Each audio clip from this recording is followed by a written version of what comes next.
What's happening, everybody? So typically I don't make these kind of videos and like giving a lot of instruction and things like that, but it's, as I film this, it's October 31st. It's Halloween, which means we are hot and heavy in the pre-rut. The deer are in the seeking phase.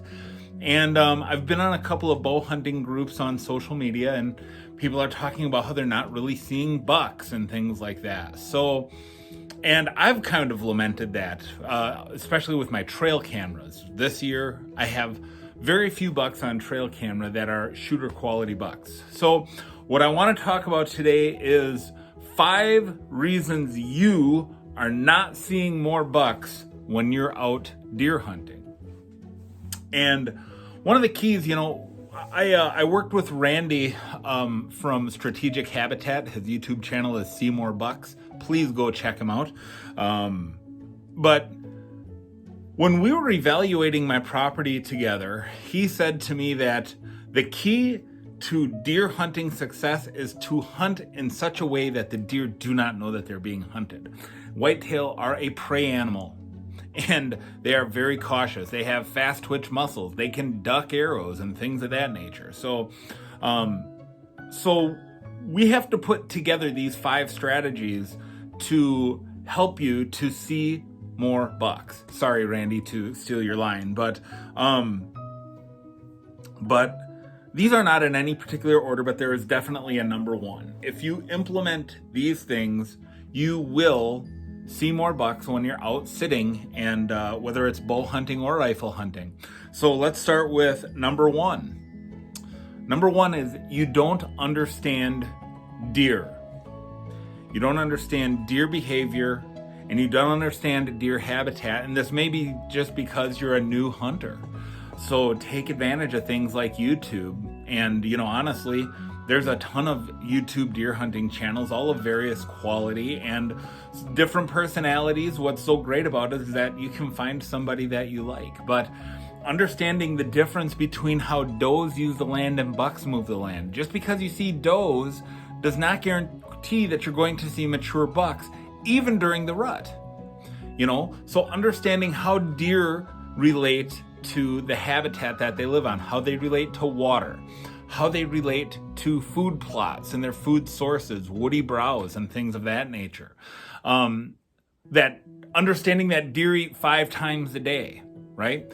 And understanding that deer are creatures of the edge. They like to move along the edges of transitions between ag fields and open timber, or open timber and a logged edge or a marsh edge or something like that, tag alders, things of that nature. Food plots, One thing that I used to definitely do is, because I had a climbing tree stand, I would go in the hardwoods and find the tree that looked the most like a telephone pole that my climber could go 20 feet up in the air in. And that is not a recipe for success. So what I had to learn to do myself was to find the best possible tree nearest transition and pinch points where there were changes, where maybe a deer is coming from a bedding area to an oak hilltop where they're going to feed on acorns, and trying to position myself that way. So that's the first thing you can do, is just to start studying deer. If you own your own property, you put out trail cameras so you understand how the deer are relating to your property at different times of day. The number 2 issue that may be why you're not seeing bucks while you're out hunting is sound discipline. When I was in the Army, we always talked about noise and light discipline. And, this definitely relates to deer, especially with relation to sound. Number 1, stalk your stand. One thing that drives me absolutely crazy is walking through the woods with somebody who drags their feet. I'm constantly telling my little boy, well, he's not little, he's 12 next year. I'm constantly telling my son, pick up your feet. When we walk through the woods, pick up your feet.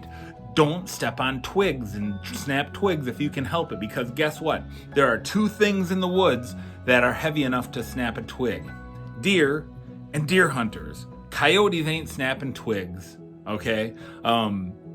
wolves ain't snapping twigs, and even like mountain lions or bear or thing of that nature that are hunting deer also, their weight is dispersed by the size of their paws, so they are not snapping twigs. So you want to see, I've seen this myself, where you have a doe in the woods that is eating or chewing on some woody browse or just even bedded down, and all of a sudden there's a squirrel, 40 yards away. It doesn't even turn their head. But if they hear that snap of a twig, they turn right to it. If they're feeding, they will lift their head and they will look toward that snap. So if you're walking to your stand and you're not conscious of the kind of noise that you're making when you're walking in, you could be spooking deer 100 yards away and not even know it. Number 3, movement. And I'm not talking about deer movement, I'm talking about your movement. If you watch this channel, I'm not a big believer in spending a lot of money on different camouflage patterns, but because the way that deer's eyes work are that they work on keying on movement, right? So if you're up in a tree and you're standing up, sitting down, turning and stuff like that all the time, it may be because you didn't set up your tree stand properly, and that is going to alert deer in the worst possible way, all right? So set up your stand in such a way that your shooting is in 180 degrees in front of you, if at all possible, right? If at all possible. It's not always possible. This is why I think saddle hunting has become so popular, is because you can hide yourself behind a tree, right? Hide yourself from deer, hide yourself from that movement. But if you're positioned in such a way toward a field edge where you're skylined, or if you're at the top of a hill and a deer are coming up, or if you're at the bottom of the hill and deer can see you on the way down, you've got to be consciously aware that your movement is going to alert deer. I like to sit in my stand. I like to have my phone and either check my social media, read comments that you guys are leaving, or read books. Actually, this week I've been reading Tolstoy while I sit here and wait for deer to come by. Number 4, weather. Weather. You're not paying attention to weather, or maybe you're in a situation where you only get Saturdays and Sundays off. You don't have a lot of flexibility in your schedule. So while I have Saturday off, I'm going to go hunt Saturday no matter what the weather is doing. And that is a bad plan, especially if you're hunting private land. You want to hunt weather advantageously. I saw a comment on Facebook today that, well, with these 15-mile-an-hour winds, should I really be out hunting? Is anything going to be out moving? Well, take the whole picture into consideration here. The temperature dropped 17 degrees since yesterday. Big temperature drops like that are a big deal. And often with a temperature drop comes wind. There's some kind of a change in the barometric pressure, probably an increase in pressure. I saw 3 bucks this morning between 8:45 and 9:15. And it's absolutely related to weather. So I recommend to everyone, whatever you use, HuntWise, Onyx, whatever, I use HuntWise myself. I like that it shows me what the weather patterns are. In the cabin here, we have a thing that shows temperature and barometric pressure. Barometric pressure over 30 is huge. I don't care about moon phase very much, but paying attention to storm fronts coming in or moving past, especially large weather systems as we get into the colder part, transitioning from fall to winter, you're really going to want to key in on those. So, that's super important. You have to really pay attention to the weather. And with the weather means the wind and hunting the right stand for your wind. All right. So, obviously this time of year, the bucks are in the seeking phase. They are using the wind, trying to find hot does. That's what the rut is all about. Playing the wind, playing the weather, and trying to figure out where the bucks trying to find out where the does are. I'm going to throw an honorable mention in here. And one is making the mistake that because you're seeing small bucks, you're in a spot that you're going to see big bucks. And that is just not the case. A 2.5-year-old buck acts completely differently and way more recklessly than a 3.5, a 4.5, or a 5.5-year-old buck does that's had arrows slung at him, that has had a lot of lead flying at him over his life. Those deer just behave differently. They just are way more careful, and they're not going to take any chances.